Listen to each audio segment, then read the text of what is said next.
tabac également fait partie de... Je disais tout à l'heure que la liste n'est pas exhaustive, donc il y a le tabagisme avéré, il y a également l'alcoolisme chronique.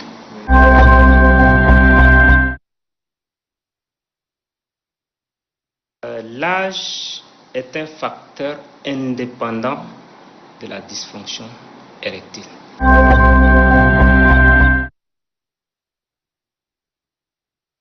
Le traitement se démantèle comme suit. Nous avons d'abord en premier lieu, c'est des mesures hygiéno-diététiques. Par exemple, le sévrage dans le cadre, le sévrage par le régime alimentaire, le sévrage pour un tabagique ou bien un alcoolique. Nous avons également les moyens médicaux. Les moyens médicaux, nous avons ce qu'on appelle le vacuum ou bien la pompe à vide, qu'on utilise également comme moyen de traitement. Et il y a ce qu'on appelle aussi les inhibiteurs de la phosphodiesterase de type 5.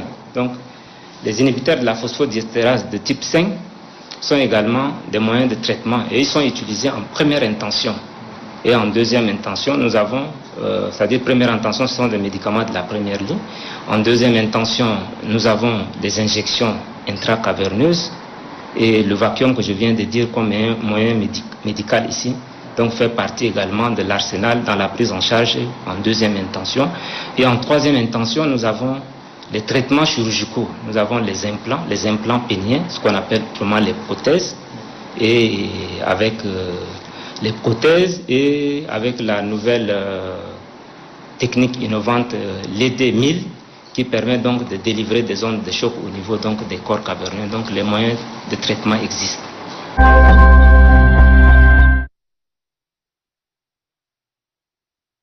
La prévention, elle est fonction de la cause.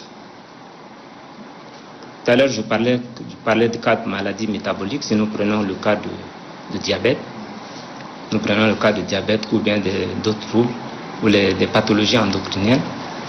Surtout dans le cas de diabète, il faut respecter, par exemple, les conseils que donne le diabétologue. Il faut respecter, avoir un diabète qui est équilibré, c'est-à-dire une glycémie qui est équilibrée. Il faut faire les activités sportives, ne pas la sédentarité, surtout pour la prise de poids, c'est-à-dire les surcharges pondérales. Donc, c'est des moyens de traitement, des moyens préventifs.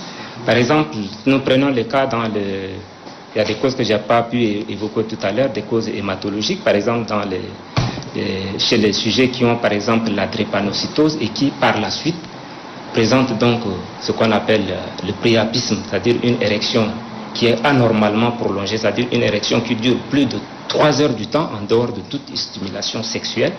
Alors lorsqu'un sujet présente une telle affection, il faut très rapidement l'amener dans une structure, parce que si ça va au-delà d'un certain temps, eh bien, il y a le risque de ce qu'on appelle les fibroses des corps caverneux et le type peut se retrouver dans le cadre de dysfonction érectile. Donc, il faut une consultation précoce dans une structure sanitaire.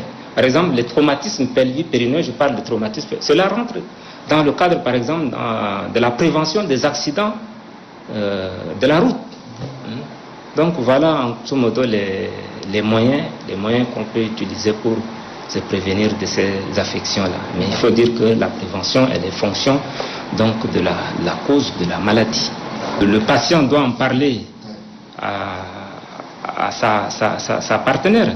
Pour un couple, il doit en parler et de leur discussion après, ils doivent aller consulter le médecin et l'accompagnement de la partenaire. Il est très important dans la prise en charge même psychologique du patient. Donc ça ne devait pas être un sujet tabou, parce que c'est une affection qui existe, elle est réelle. Donc ça ne devait pas être un sujet tabou.